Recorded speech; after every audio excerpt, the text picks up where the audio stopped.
Great to have you along for the ride. Thanks a lot for stopping by. Always glad to have this guy back. He's the president of Judicial Watch. Go to judicialwatch.org and follow everything they do. It's Tom Fitton. Tom, how are you? Good to see you. Hey, Joe. Good to be with you again. Yeah, really glad to have you back. You guys are working your faces off, and we literally just talked about, I think, 6 or 7 items that we could get to in this interview, but some of them are so big we might just be able to do 2 or 3. So let's start from the start. And what you guys have been working on for more than a year now, a year and a few months. We all in America, I don't care which side of the aisle you're on, want to really know what happened on January 6th, 2021. We know that it wasn't an insurrection. That's stupid. We know that Nancy Pelosi has taken that as a reason to protect herself with a wall or a fence or barbed wire or whatever. The Capitol Police aren't telling us anything. But, Tom, you have been reporting, and you know, we've been reporting that there are thousands of hours of video that we're just not allowed to see. There's information, emails that we're not allowed to see. And we also know that a reporter has made it clear that the FBI said they would be intertwined with those who were at the Capitol that day. So what do we know right now, just in a general sense? What do we know, and why is there no transparency? Well, we know a lot, but there's a lot we don't know given the alleged importance of January 6th. Right. They said it was the worst day in American history, and I don't exaggerate when they say that's, they compare it to 9/11, right? Ridiculous. And yet they have this basic information about what happened that day, namely the videos you're talking about, email communications within the Capitol Police and their oversight body appointed by Congress. And they don't want to turn over any of that to Judicial Watch. We asked, because Congress has exempted itself, they're not covered by the Freedom of Information Act. So we asked for records under the common law right of public access to documents about government operations. And this is a right we have as citizens that predates the Constitution. Right. And they've come in and said, oh, no, you can't sue us. Oh, and even if you could, these records aren't in the public, aren't public. And even if they are, they're not in the public interest that they be released. So you have all these videos. And remember, the same Pelosi Congress is trying to jail people who are asserting privileges in fights with them about testimony and documents. Right. And yet we asked for basic information about what happened that day, and they're asserting absolute immunity, practically speaking, from having to present documents from the Capitol Hill Police, a video system they have in place there. And remember, we're not asking for Nancy Pelosi's, personal files. This is a police department that Congress has.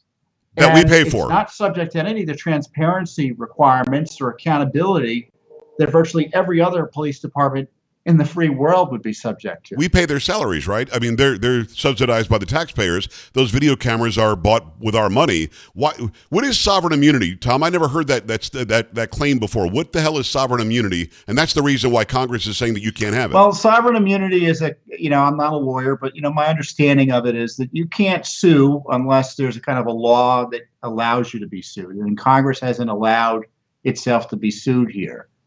And, so all they have to say is you're not allowed to sue me and then we can't? That's all they have to say? Yeah, that's kind of what they're saying. Yeah, that's a fair way of putting it. So you have this extraordinary assertion of privilege to, again, cover up basic information about what happened that day, emails. And while this rump committee, this authoritarian style rump committee, the 1-6 committee, as I say, goes around and tries to put all of its political opponents in jail. It's Tom Fitton, president of Judicial Watch. Go to judicialwatch.org. Great information, always incredible investigations. So at the end of the day, can we glean? I know that you don't really do hypotheticals a whole lot. You actually go on the information that you have. But can I make an assumption as an American that they've got something to hide? I mean, Tom, that's a good assumption, is it not? Yeah, I mean, the refusal to voluntarily disclose this information suggests they do have something to hide. It's not like it's video that they have to go and try to search for. They've already got it selected. It's in a file somewhere, and they just don't want to release it. And, there's a public, I don't know about you, I think there's a public interest in seeing what happened. Of course there is. I mean, the question is, there's no doubt there were some crimes committed by citizens there. Yes. The other question is, were there crimes committed by the police? Were individuals, did individuals enter the Capitol in an innocent fashion as opposed to a violent fashion? Can we get a better feel how many did what versus the other way? Are there videos of the shooting death of Ashley Babbitt? We don't know that. And what's incredible is we know that there's at least one guy that we can't get any word with. This guy walking around, telling people, hey, why don't you go in? Why don't you go in? We know that this John Sullivan guy was an Antifa guy who went in there pretending to be a Trump guy, inciting some violence as well. I mean, I think that they're probably afraid that we'll see who incited all of this. And I agree with you. If you riot, you break things, and you break the law, you go to jail. I agree wholeheartedly. I don't care if you like Trump or don't like Trump. But at the end of the day, if there are people out there literally saying, hey, come on in, we're going to move the barriers for you and go in there and do anything you want, no, those people incited the violence, and I think that's probably what they're hiding. It's Tom Fitton, judicialwatch.org. I got to get your comments on what we're watching with Ketanji Brown Jackson, because she's got a couple of answers that don't make any sense to me. One answer is she can't define the word woman. And the other answer is she can't really tell us why she went below the recommended and the average sentence for a pedophile or somebody with child porn on his or her computer. She can't tell us why she was light on these crimes. What do you see as you watch these hearings happen, and do you think that she's going to be confirmed? Well, the answers to those questions suggest that she's a left-wing analog, which it's pretty clear her record both on and off the bench highlights that. So it's shocking. I didn't know this level of detail about her efforts to make it easier for child predators and those involved in viewing images like that to get out of jail or to have less jail time. I didn't know about that. That's extreme. It is. To me, that's disqualifying. But I want to take a step back, though. We have to remember that she was picked as a result of an unprecedented discriminatory process by President Biden, at least in the modern era, where he specifically excluded people from being considered based on race and sex. It's never happened before. Didn't happen under Reagan, didn't happen under Trump. They can pretend it happened. But, Reagan selected Senator Day O'Connor, but he had other people he was considering. Right. The same with Amy Coney Barrett, President Trump. So nothing's been done like that before.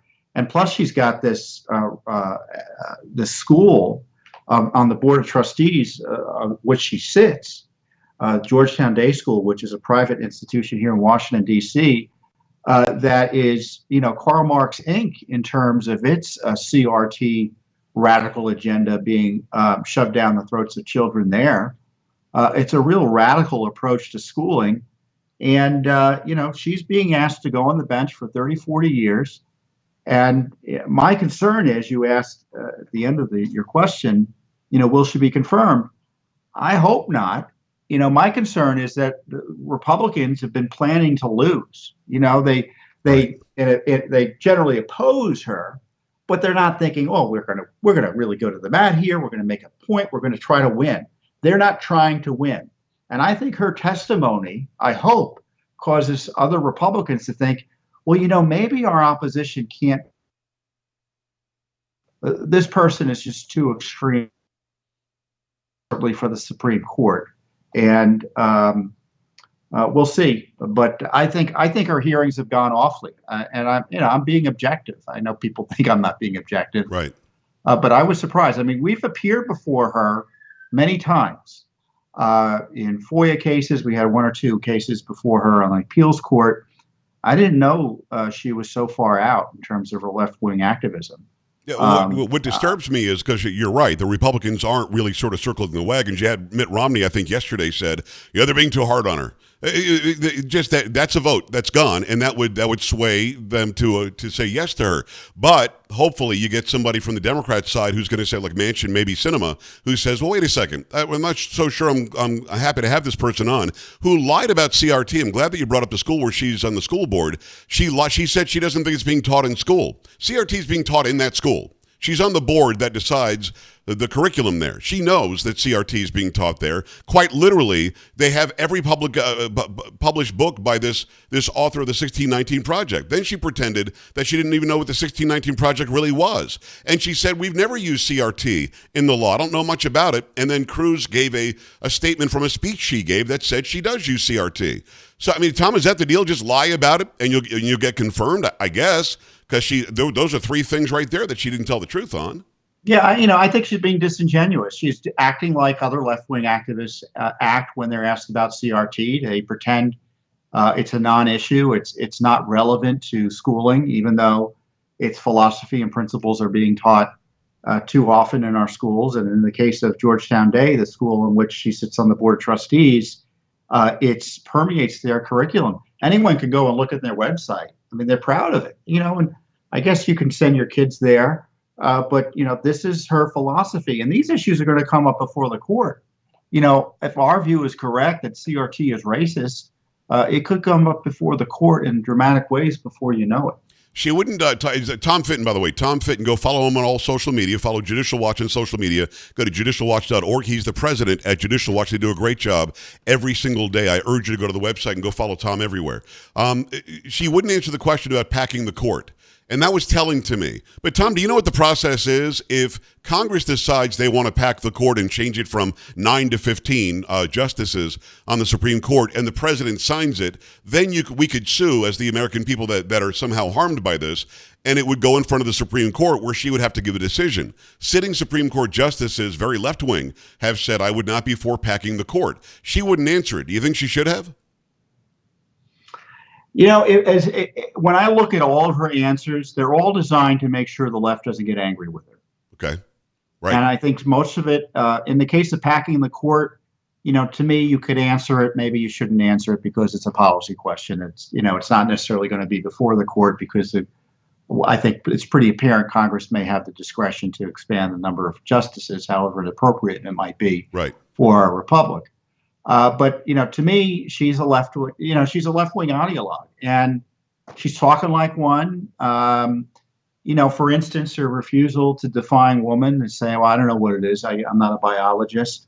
That was crazy. Boy, oh boy, that fits right within that extremist agenda that we're now fighting about. Because it could end up in the Supreme Court that, biological men should not be swimming or being in athletics against biological women. You know what she could have said? I'm not going to tell you, because you know what? That is a major issue right now. It could be before the court next week, as far as I know. Better answer. You may think it's crazy, but now people are debating what a woman is. And I know what a woman is personally, probably, but I'm not going to tell you because it's going to be before the court. She could have been forthright. She could have said, you know what? I ain't getting into that. You know why you're asking me that, and I'm not going to play your game.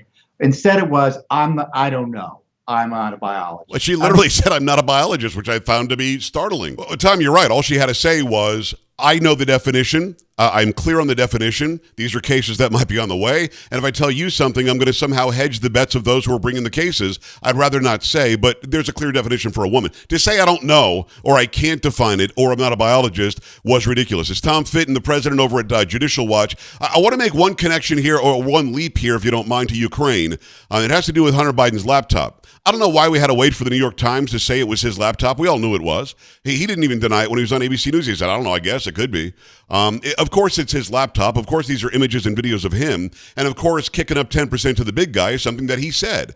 So with all of the corruption that was happening in Ukraine with the Biden crime family and the Ukrainian leadership and the fraud that was happening and blackmailing, I won't give you the $1 billion if you don't fire this guy. Can we make any connection to Russia's invasion of Ukraine and our weak response to the Biden family and to Joe Biden specifically? Well, my concern is that, Putin, when he's deciding to do things, he's looking at the geopolitical situation, he's looking at the strength of America, the strength of people in Europe, and he's making decisions. Well, what is it? How are they going to react if I do what I want to do? And he sees Joe Biden, and he knows his number.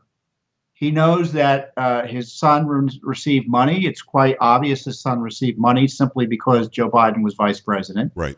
He knows that his Burisma, by the way, was a Russia-leaning company. It was not. It was Ukrainian, but it was all about Russia. And the same goes for the transfer of wealth from one of these Russian oligarchs to one of Hunter's companies, $3.5 million. And of course, there's the China side too. So of course, Putin is looking at that and says, I've got this guy. I know what he's about. He probably has more information than we have about what the purposes of those monies were. And so he's thinking, I've got a corrupted class running Washington. I'm going to do what I want to do. And he was right. I think the corruption is a sign of weakness on the part of the United States, and Putin took advantage. Well, Tom, you're right, because the proof is in the pudding. Biden did nothing to dissuade them from going in. He said, I'll sanction you if you do it. He didn't sanction them beforehand. And now that they're in, saying no to the MiGs being brought in from Poland and so on, it's all very, very incestuous. And unfortunately, the complicit media is just telling us Zelensky's great, and this is something that NATO can't get involved in, and just pray for Ukraine and raise money. It's all very strange to me. Hopefully you'll stay on this, because the Hunter Biden laptop is going to end up with criminal charges against somebody. If not Hunter Biden, maybe even all the way through his family.